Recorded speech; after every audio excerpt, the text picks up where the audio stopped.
Estamos nuevamente en esta comparecencia ante ustedes y con las redes para decirles que pues están las horas contadas y que el día de mañana a las 12 del día, tiempo del este de los Estados Unidos, se inaugurará un nuevo régimen, un nuevo gobierno, sí iba a decir régimen, pero pues en realidad parece, ¿no? En los Estados Unidos, con Joe Biden ascendiendo al poder. Luego de toda una campaña, híjole, yo creo que la más compleja en la historia de los Estados Unidos, por lo menos la contemporánea, por todo lo que esto implicó. Fue un descarte en el Partido Demócrata que parecía una multitud. Al principio eran más de 20 los precandidatos para, para llegar a ser el candidato del Partido Demócrata a la presidencia, que tuviera los arrestos para poderle arrebatar el poder a Donald Trump.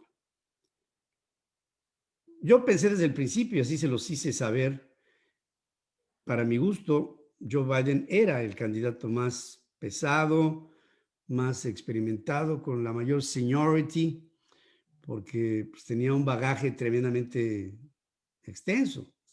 Estamos hablando de años y años de experiencia política, de haber sido un hombre que, así, nada más para que nos demos un colorete de quién es Joe Biden. Fíjense, hace muchos años, allá en los 80s, 90s, en Colombia creció un fenómeno que se conoció como el cártel de Cali, otro fenómeno, el cártel de Medellín, otro fenómeno, el cártel del norte. Y mientras que se daban estos fenómenos de la cocaína fundamentalmente, Pablo Escobar Gaviria, los hermanos Rodríguez Orejuela, se convirtieron en el centro de atención del mundo porque concentraron el mercado de la cocaína en el planeta y la mayoría de lo que exportaban pues era pasando por México hacia los Estados Unidos. El hecho de que pasaran por México hacia los Estados Unidos hizo que se desarrollaran cárteles que acababan de hacer el trabajo. Dejaban los cárteles colombianos la cocaína en territorio mexicano y algunos muy abusados pues le siguieron. Aparte de que había ya cárteles mexicanos que se habían desarrollado fuertemente en la exportación hacia los Estados Unidos, no de cocaína, sino de marihuana. Y ahí está mm, Félix Gallardo, Miguel Ángel Félix Gallardo, ahí está eh, pues toda la pléyade de Juan García Ábrego en el cártel del Golfo, Caro Quintero, que se convirtió en un hombre que tuvo un rancho, el Búfalo, y en ese rancho, pues ya saben ustedes todo lo que pasó. Vino la infiltración de la DEA, Quique Camarena Salazar, lo matan, Manuel Bartlett, en aquel tiempo, secretario de Gobernación, todo ese colchombo que ya se lo saben, pero tal vez lo que no esté dentro de nuestro espectro es que del lado norteamericano había constantes gestiones, primero a nivel de embajada, la embajada de los Estados Unidos en Santa Fe de Bogotá, se convirtió un centro neurálgico de la actividad que Estados Unidos sobre sus agencias de inteligencia ejercía en la influencia del gobierno de Colombia, de los gobiernos de Colombia. Y ahí, pues Ernesto Samper es uno de ellos, Gaviria Trujillo es otro de ellos, Andrés Pastrana es otro de ellos. Y así nos vamos, ¿no? Hay una pléyade de candidatos, unos fallidos, otros no, que llegaron a ser presidentes de Colombia y que siendo presidentes de Colombia, pues el primer problema que les pasaba por el escritorio era Estados Unidos, las presiones de Estados Unidos para repeler y acabar con estos cárteles de la droga. Pablo Escobar y los hermanos Rodríguez Orejuela, fundamentalmente. Y de ahí se gestó un plan, el Plan Colombia. Y ese permitió, sobre todo en tiempo de Andrés Pastrana, que por cierto, a la sazón, surgió de la televisión. Pastrana era comentarista de noticias en la televisión colombiana. Por su popularidad llegó a ser presidente de Colombia. Y del lado norteamericano hubo una dupla que estuvieron constantemente en comunicación con los presidentes colombianos para pegarle a estos cárteles. Uno se llamaba Chris Dodd y el otro se llamaba Joe Biden, este senador por Vermont, que fue súper activo en la gestión o serie de gestiones para buscar entre lo que podía encontrar de apoyo en el Capitolio, una fórmula que después tuvo como nombre el Plan Colombia, en el que directamente el gobierno de los Estados Unidos intervino en ese país sudamericano para luchar en contra de Pablo Escobar, primeramente, después de una vez eliminado a Pablo Escobar, de los hermanos Rodríguez Orejuela, en el cártel de Medellín, y después ya vino el cártel del norte, el debilitamiento de estos grupos, y después evoluciona esto en las FARC, estas Fuerzas Armadas Revolucionarias de Colombia. Se convirtieron yo creo que son las que más se perpetuaron, porque les dieron una extraterritorialidad, un territorio, y ese territorio hasta la fecha lo siguen conservando como un enclave de un país dentro de un país, de un gobierno dentro de un gobierno. Pero vayamos a la esencia. Joe Biden supo qué hilos tocar del gobierno colombiano para poder lograr un plan de intervención, porque eso fue un proyecto en el que tanto la CIA como la DEA le metían con todo con personal y con logística y con tecnología y con todo a Colombia, pero interviniendo directamente en suelo colombiano. Y de hecho, muchas de las fuerzas, si tú quieres, encubiertas de los Estados Unidos, actuaron en Colombia y acabaron destrozando al cártel de Pablo Escobar y después al cártel de Medellín. Con este antecedente en primera línea, hoy ese mismo senador, Joe Biden, será presidente de los Estados Unidos. ¿Por qué es importante lo que les cuento? Porque ahora el problema no es Colombia, ahora es México.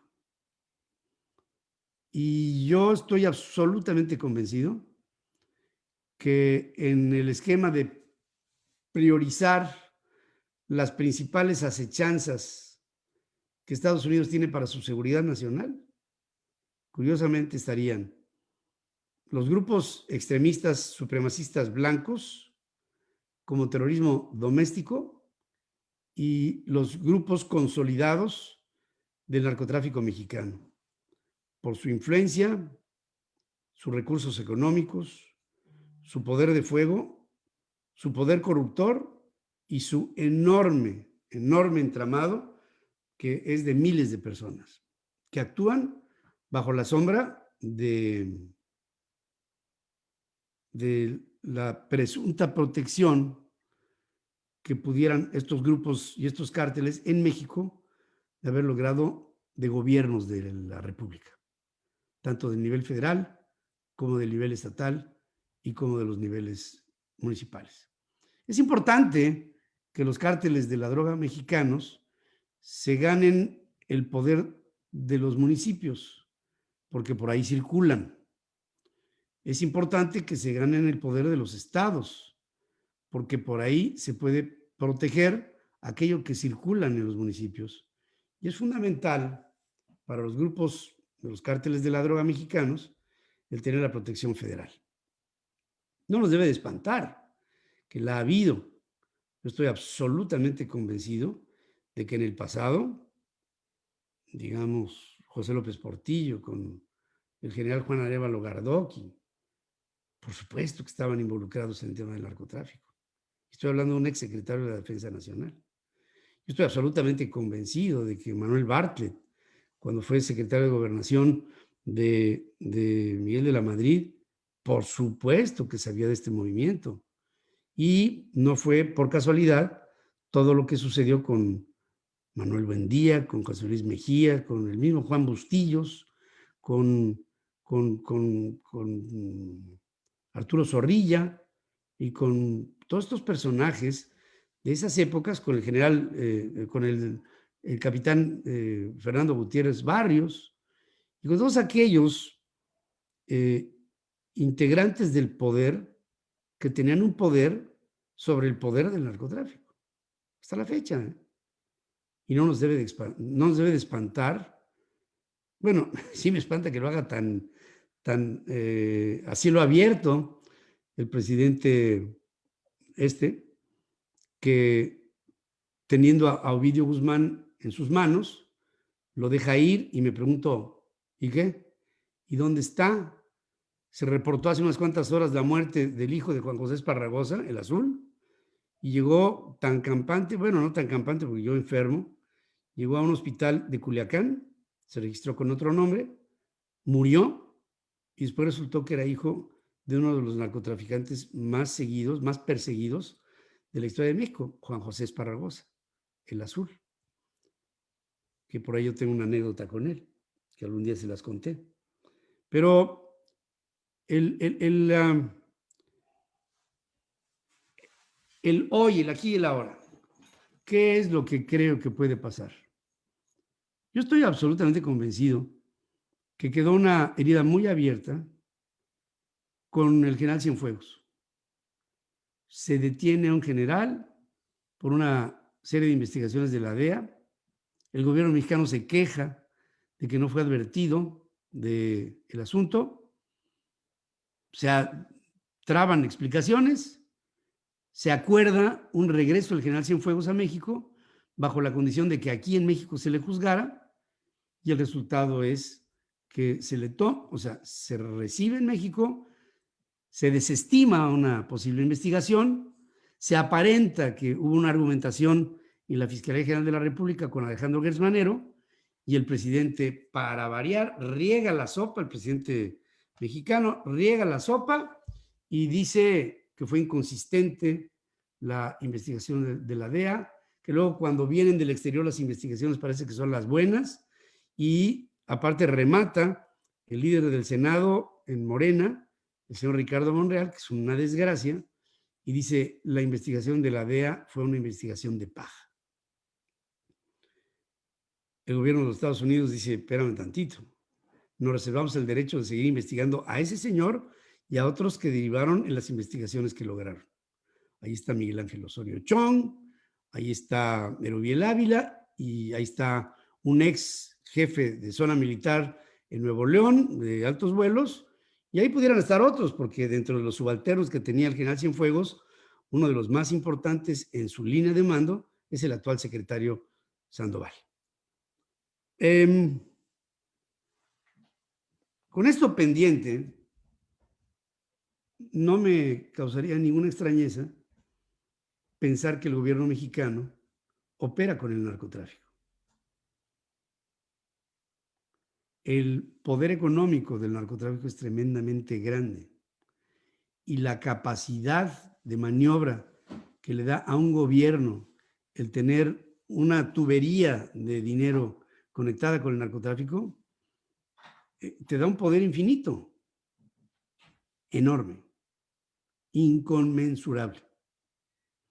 El gobierno puede aparentar que está haciendo todo lo posible por acabar con la corrupción y todas estas cosas. La realidad es otra. ¿Y qué es lo que va a pasar cuando entre el presidente Biden a gobernar? No está dejando nada pendiente el presidente Biden.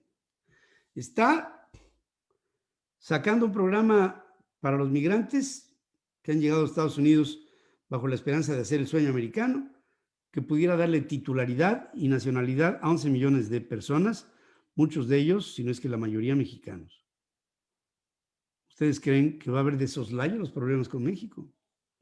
¿Ustedes creen que el presidente Biden, con los antecedentes que se tienen de un tratado de libre comercio, de un tratado comercial entre México, Estados Unidos y Canadá, que fue afinado en lo laboral, fue pulido en la manufactura, fue perfectamente estructurado a conveniencia de los Estados Unidos en asuntos de energías, y que luego viene un cambio de reglas del gobierno del presidente López Obrador, una protesta del secretario de Estado norteamericano, del secretario de Energía norteamericano y del secretario de Comercio norteamericano hacia sus equivalentes de Energía de México, Nale, de Economía, Tatiana y Marcela. Entonces, Ebrard, pues, esto no va a parar. Y tanto que se ha dicho y que tanto que repitió el presidente Trump y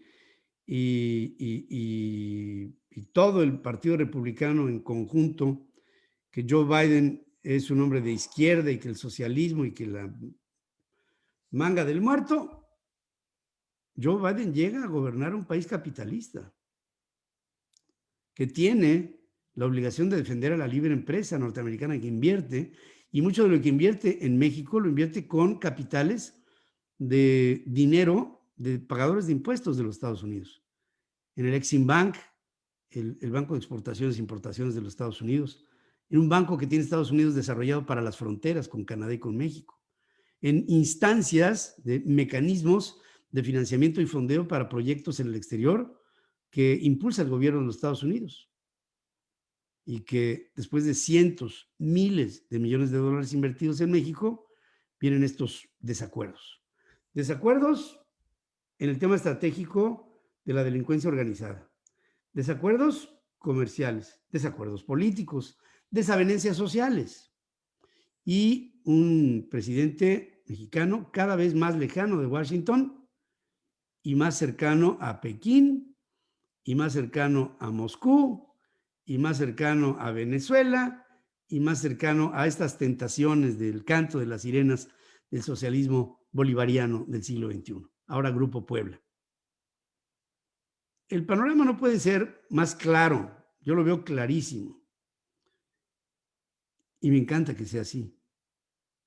Porque algo tiene que parar esta tremendamente acelerada decadencia del país, de México. El país se nos está yendo de entre los dedos de las manos. Estamos viviendo una hecatombe económica que no goza de la más mínima atención del gobierno en funciones. En este momento sí puedo decir que el presidente tiene otros datos. Y esos datos van a chocar tremendamente y además de una manera violenta cuando los datos del presidente López Obrador se enfrenten con los datos de la realidad. En manufacturas, en el sector petrolero, tanto primario como la petroquímica secundaria, etcétera. En el sector de las manufacturas, en el de los servicios, en el de la tecnología, en el de la investigación, en el de la ciencia, en el de la educación. Y así la cadena es enormemente larga de rezagos que tiene México, con un presidente que ha disuelto los fideicomisos, que ha tomado recursos ahorrados por años en este fondo de estabilización presupuestaria, de otros fondos que ha querido arrastrar y jalar del Banco de México, que está a punto de hacer uno para el mes de marzo, por todo lo consolidado en cambios de divisas del Banco de México del año pasado, que le urge tener en las manos para gastarlo. Y con un país que se está descapitalizando porque no hay incentivos que den confianza a la inversión, ni la inversión privada nacional, ni la inversión privada extranjera. Ahora, ¿qué es lo que resultaría más factible a los ojos del gobierno de los Estados Unidos? Bueno, de salida, yo creo que una intensa relación diplomática entre México y Estados Unidos, estrechar lazos de unión, tratar de hacer un grupo de contacto de alto nivel, encontrar formas de conciliación. Acaba el presidente Biden de hacer un nombramiento de una rama del Departamento de la Defensa, del Homeland Department de los Estados Unidos, especializada en la frontera entre México y Estados Unidos. Acaba de anunciar que no es con muros como se van a hacer los controles, sino con tecnología. El presidente Biden está absolutamente advertido y asesorado de los problemas potenciales que tiene con México si es que no se detiene en México esta carrera desenfrenada hacia el socialismo. Y sí tengo la absoluta impresión que dentro de los puntos prioritarios de la agenda del presidente Biden, a partir de mañana, estará México. Porque ya tuvo la experiencia de Colombia y ya sabe lo que es y representa. Habrá otros problemas que tendrá que enfrentar, por ejemplo, el narcotráfico en Cuba, que también lo hay, el narcotráfico en el Caribe, que también lo hay, ahí por las exhumas, por la zona de las Bahamas, por Nassau. Habrá que encontrar la manera en la que otros grupos del narcotráfico sean contenidos, como los cárteles rusos. Tenemos cárteles rusos insertados en Cancún, cárteles de Hungría insertados en Cancún, cárteles ucranianos insertados en Cancún. Y de ahí deriva una larga cadena de temas que van a tener que ser abordados de una manera muy puntual. Yo creo que en ello también tendrá que haber una definición en la relación México-Estados Unidos en el caso de Genaro García Luna. Genaro García Luna convivió con la administración de Barack Obama. Vivió en plena libertad, protegido por el gobierno de Barack Obama en Miami. Joe Biden, por supuesto, que era el brazo ejecutor de esa protección. Desde mi punto de vista, el asunto de Genaro García Luna va a tomar un camino inusitado, inesperado, de pronósticos reservados. Y no van a ser igual que los de el General Cienfuegos, se los garantizo. Yo estoy absolutamente convencido que sí hubo una operación en el gobierno del presidente Calderón con el cártel del Chapo, dentro de una estrategia para que, controlando a un grupo del narcotráfico, este se encargara de controlar a los demás. Y con eso se acabó con el cártel del Golfo, por ejemplo. Y surgió el cártel de los Zetas, y después el cártel de los Valencia, y después, así sucesivamente, el cártel Jalisco Nueva Generación, y otros más que se organizaron en el camino, hasta llegar a los de Santa Rosa de Lima, ¿no? Y los guachicoleros y todo esto. Pero Biden va a estar en la gerencia de estos problemas porque ha estado al nivel de conocerlos a profundidad y de saber cuál es el fenómeno del narcotráfico. El narcotráfico como tal no se va a acabar nunca en la vida del hombre. El hombre y las drogas han ido aparejados en la historia, desde que el hombre es hombre, desde que hay la herbolaria. El hombre ha tenido la tendencia de drogarse. Todas las civilizaciones, si se estudian en su conocimiento, hay formas en las que las sociedades se drogaban.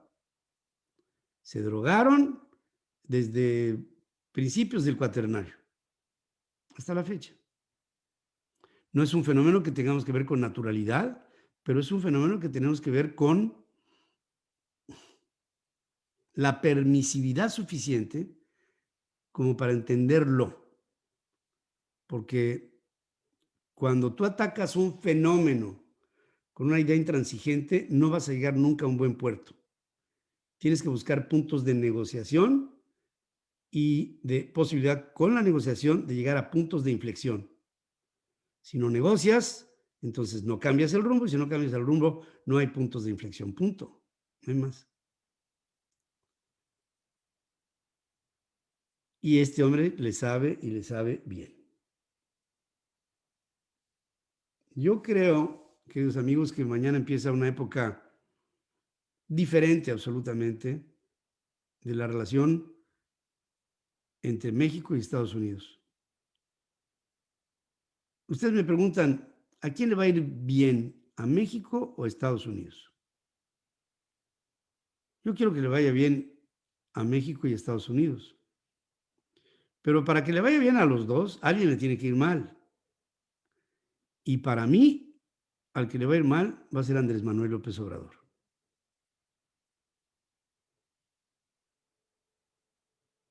Yo estoy convencido de que López Obrador no cuadra en esta matriz.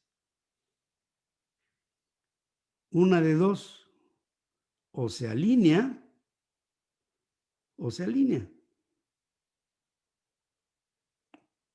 Pero hay intereses superiores que no van en línea con los monstruos que se pueden construir desde México bajo la tutela del presidente López Obrador, que se están construyendo, que ya se construyeron o que ya se ratificaron ya se enraizaron en su poder.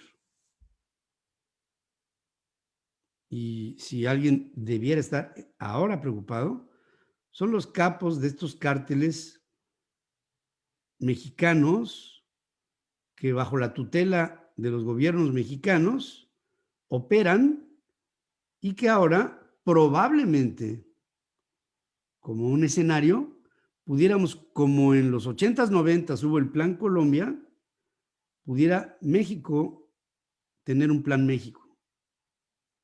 Ya lo ha dicho muy claramente el presidente López Obrador. A nosotros no nos interesa que nos manden helicópteros ni equipos de supervisión aérea, ni nada. A nosotros nos interesa que pasen menos armas. Yo le quiero recordar al presidente López Obrador que las armas se hacen en los Estados Unidos, que se mandan a México, que en algún momento se envían desde los Estados Unidos, pero si pasan por México, yo no creo que ahí la culpa sea de los norteamericanos, ¿o sí? O sea, también los norteamericanos van a estar pendientes de la frontera y de los controles de aduanas mexicanos. Así es el juego. O sea, Estados Unidos va a ser responsable de todo. Así como tampoco creo que todos los cárteles sean mexicanos, y estoy absolutamente convencido de que hay cárteles de gringuitos en Nueva York, y en Chicago, y en Los Ángeles, y en Miami, y en todos lados. Por supuesto que en el tema de las armas, pues si pasan del lado mexicano, pues será por algo. Alguien las deja pasar, alguien las manda, seguro, y alguien las deja pasar. Pues también seguro, ¿no? Se necesita muy poco para entenderlo. Entonces, ahí les dejo estas reflexiones. Yo pienso que es obligación de los grupos empresariales mexicanos y de algunos grupos políticos mexicanos el presionar al Capitolio y a la Casa Blanca para que le echen una mirada con lupa a la Cuarta Transformación. No es conveniente la Cuarta Transformación para México, no es conveniente la Cuarta Transformación para los Estados Unidos, ni para Canadá, ni para nadie. Bueno, sí para algunos que están incidiendo en este eje del socialismo del que yo no sé ustedes, yo no comparto. Yo no soy un socialista no tengo, la esencia socialista no pienso que el socialismo sea el epítome del éxito, y si el socialismo es el ejemplo del éxito, entonces a ti te deseo, a ti que me criticas, que tengas el sueldo de un venezolano, la libertad de un cubano, el futuro de un boliviano y la realidad de un nicaragüense. Porque esos son los émulos, ¿no? Eso es a lo que tenemos que emular, a ese tipo de países, ¿no? A Bolivia, a Nicaragua, a Venezuela, a Cuba, a Ecuador. Bueno, hasta Corea del Norte, ¿no? Si esa es la idea. Todo es de todos. Ayer, la vicepresidente de Venezuela decretó una orden presidencial en la que todos los bienes en Venezuela de venezolanos que no estén en el país son confiscados y les dejan una notita en la puerta y luego llega otra cuadrilla y ocupan el lugar, sin pedir permiso. Si eso es lo que algunos quieren para el país, pues realmente me importa poco, pero la sensatez no te llama ahí. Y en ese grado de insensatez, yo prefiero que le vaya mal a López Obrador, y lo digo con todas sus letras. Prefiero que le vaya mal al presidente de México. Porque yéndole mal al presidente de México, le va a ir bien a México. Porque el presidente de México ya demostró que no está con México. La pérdida de valor que ha tenido México en 25 meses no ha sido la que se ha acumulado en pérdida de valor en los últimos 25 años. Entonces, que no me salgan con cosas. Ya Biden ya tuvo un evento hoy muy señalado. Biden dio hizo un homenaje a los 400,000 muertos por el COVID en el camino, este pasillo enorme entre el monumento a Lincoln, el obelisco y el Capitolio. Se iluminó toda esta línea de la avenida que une al enclave del memorial del presidente 16 de los Estados Unidos con el presidente 46 de los Estados Unidos, 30 presidentes después. Un evento hermoso. Este martes el Senado tuvo un programa repleto de audiencias para comenzar a considerar algunos de los nominados por Biden. El proceso va retrasado, lo que probablemente convertirá al demócrata en el primer presidente en décadas que asume el poder sin tener un equipo de seguridad confirmado para el primer día de sus operaciones, que es peligroso. Van a entrar a audiencia Lloyd Austin para ser secretario de la Defensa, Anthony Blinken para ser secretario de Estado norteamericano, Janet Yellen para ser secretaria del Tesoro, Alejandro Mayorkas para ser secretario de Seguridad Nacional, Avril Haines para ser directora de Inteligencia Nacional, y Biden nombra a la doctora Rachel Levine como secretaria adjunta de Salud. Decir que, de confirmar al Senado, se convertiría en la primera autoridad abiertamente transgénero. Esta mujer, Levine, trabajaría con Javier Becerra, nominado por Biden para dirigir al Departamento de Salud y Servicios Humanos de los Estados Unidos. Carlos Vecchio, representante de Juan Guaidó, líder opositor en Venezuela, asistirá a la toma de posesión del presidente. Y con ello hay toda una serie de expectativas de qué es lo que va a pasar mañana. ¿Habrá paz? ¿Habrá una transición pacífica en la que se pueda demostrar que las instituciones norteamericanas son plenas en democracia? ¿No va a estar la pareja presidencial saliente para recibir a Jill y a Joe en la entrada que harán a la Casa Blanca? Esa tradición se rompió, se romperá mañana. No estará el presidente norteamericano en el Inauguration Day. Pero eso sí, se está haciendo un homenaje, se hará un homenaje mañana, en la mañana, en el que va a haber hasta un desfile militar para despedir al presidente Trump en el aeropuerto militar de Virginia, de Maryland. Hay críticas que no se hacen esperar. Dice Dmitry Peskov, que es portavoz del Kremlin, que abiertamente Estados Unidos está enfrentando problemas con la democracia y está enfrentando problemas con la falta de transparencia. Y esos dardos que lanza Moscú son dardos envenenados. Falta democracia en Estados Unidos y no hay transparencia en Estados Unidos. Lo que están diciendo con no hay transparencia es prácticamente un apoyo tácito al presidente Trump. Porque al hablar de transparencia, por supuesto que yo lo interpreto elecciones. Esto es parte de lo que pasa. Y luego en Rusia, el líder opositor Alexei Navalny, detenido a su regreso a Moscú, será juzgado mañana. Difamación en contra de un excombatiente de la Segunda Guerra Mundial, delito que se castiga con una multa o bien con una prisión, según están comunicando sus abogados. El mundo está atento del asunto de Navalny.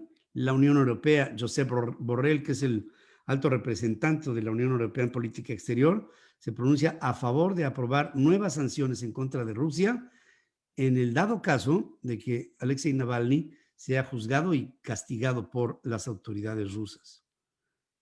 Esto le viene exactamente guango al presidente Putin.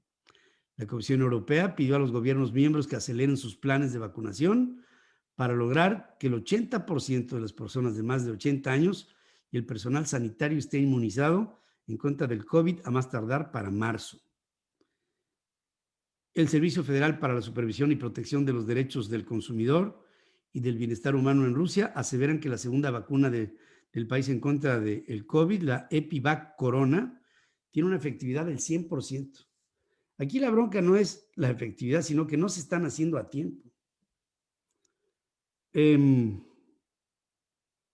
La India, uno de los mayores fabricantes de medicamentos del mundo, comenzará a exportar mañana sus vacunas en contra del COVID, según nos están diciendo fuentes de la India. Y el Papa Francisco está pidiendo unidad en torno a un día, como será el día de mañana en los Estados Unidos. Hay un montón de cosas que tenemos que platicar, que tendremos que platicar mañana. Yo creo que mañana puede ser un día muy prometedor y muy peligroso. Mucho. Y yo sé que Joe Biden lo sabe. Y sé que el ejército lo sabe. Y sé que la Marina lo sabe. Y el Homeland lo sabe. Y el Secret Service lo sabe. Y la CIA lo sabe. Y la DEA lo sabe. Pero, pues se están haciendo esfuerzos por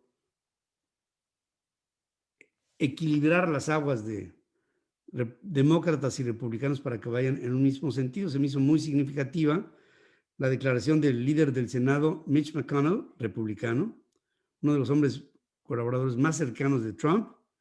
De plano acusó directamente al todavía presidente de Estados Unidos por la toma del Capitolio. Fue una toma violenta, hubo 5 muertos, la turba fue alimentada por mentiras y estas mentiras fueron provocadas por el presidente y por otras personas poderosas. Estas declaraciones del senador por Kentucky ocurren 6 días después de que la Cámara de Representantes avalara enviar a Trump a un segundo juicio político por su participación en este ataque al Capitolio. McConnell no ha dicho si votará por condenar a Trump o no. Su decisión podría ser crucial en un Senado que estará dividido 50-50. Pero, fíjense qué ironía, ¿no? Mañana toma posesión Biden a las 12 y a la 1 estará ventilándose el caso del impeachment al presidente Trump. ¿Tiene o da lugar el asunto? Claro que da lugar, ya que se le quitarían los derechos políticos.